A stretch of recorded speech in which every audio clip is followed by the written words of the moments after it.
Tim Saunders along with Chris Therien at Nassau Veterans Memorial Coliseum on Long Island. It's the Flyers and the New York Islanders in the 5th meeting of the year between the two clubs. Another opportunity for the Flyers to kind of get to that gear that, Bundy, they've been looking for the last few weeks. Everybody's talking about consistency, 60-minute efforts going into the playoffs. That consistency at times has been lacking, and certainly the Flyers are looking to bounce back after a disappointing game the other night. Yeah, just talking to a couple guys this morning, Tim, really. I mean, it's funny how you can kind of be misled by stats or standings or really accept where you've been as a team. The Flyers with points at 8 straight games, but it doesn't really, I don't think they find any solace in the fact that I don't think that the Flyers feel that they've played very well at all in those games. A couple of them, I mean, the game they ended up losing the Capitals in the shootout, I think they had probably played their most complete game in some time. But the other night against Pittsburgh, if you take one example, I think you saw a real desperate team in the Penguins that really wanted to come out and engage where they were as a measuring stick without their best players in Crosby and Malkin. And then I think you saw a little bit of a Flyers team that went back into the shell that they may have been in the last dozen or so games. So they asked for good teams to play. They got Washington and Pittsburgh. They hadn't seen real strong teams, maybe except for Dallas by playoff form in some time.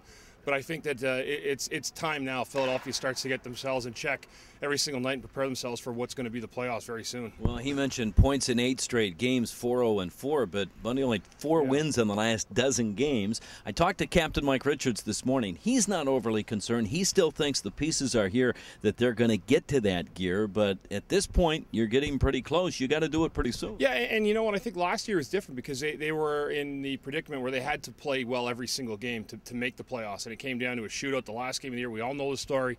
It's different when you're getting in the situation they're in now.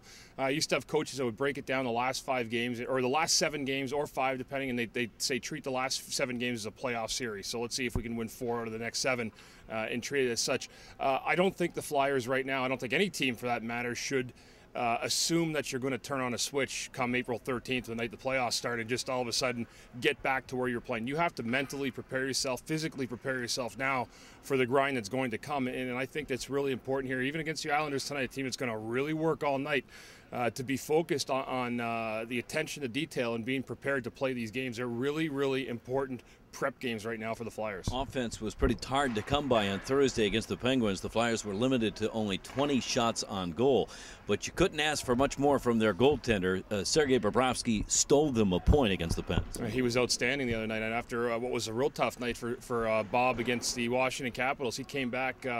That's really what you want to see. It's what I was looking for in that hockey game, to see where exactly Bob would be in that comeback effort. He was absolutely spectacular. He won them the point in that hockey game because Pittsburgh was pretty good the entire game, consistently well, and they had a terrific third period. So Bob, again, like that Dallas game where the Flyers probably got away with one, he was really, really good against the Penguins, and they're going to need that kind of goaltending. I know you can't have it every single night, but I think with goaltending, really good goaltending for me is when you can make one of those great saves in a game, but just making the routine saves that aren't going to take the momentum away from the group that's sitting on the bench, have them feel comfortable going out there on the ice. So I think Bob did that last game, and I think all they want to see from him is, again, just that good low error situations where he gets in where those bad goals aren't going in, and just make the stops he has to make. Well, the Flyers with 98 points still atop the Eastern Conference. Tonight they can get to the 100-point mark. It would be the quickest they've been able to do it in 25 years if they're able to win tonight. Now, against the Islanders, they're playing a team that's not going to make the playoffs. They're kind of loosey-goosey, although, Bundy, they've got the 2nd best record in the Eastern Conference since the All-Star break. You know, at the beginning of the year, I wasn't sure this team was going to win 12 games this year when you looked at them on paper, but I tell you what, they've been a kind of a revelation, as you said. I think almost since maybe the turn of the second half of the season after Christmas. You said the All-Star break, but they work. They have some pretty good players: Matt Molson, John Tavares, Michael Grabner, who we'll talk about. But you know, those guys are very, very talented players, and they really do a lot of work. Al Montoya's been pretty good for them in nets as well. Over 500 man games lost in injury, more than any other team in the NHL. But they do have 2 30-goal scorers for the first time in 19 years, including the top rookie goal scorer. That is Michael Grabner. And Bundy, since the All-Star game, actually since January the 15th, he's got more goals than anybody in the league. Yeah, we just mentioned him. I mean, he is really a dynamic player, Tim. And the thing that makes him unique is he is probably maybe a top 5 fastest skater in the National Hockey League. I don't know what the Florida Panthers were doing when they decided to get rid of him, but boy, those are those mistakes that usually come back and haunt you. He has been a great find for this Islander team. I would say right now he's probably the leading candidate to win Rookie of the Year here on the island. That'd be my lead right now with that many goals. And then when you couple them with John Tavares and Molson, I mean, they have some pretty darn good hockey players here.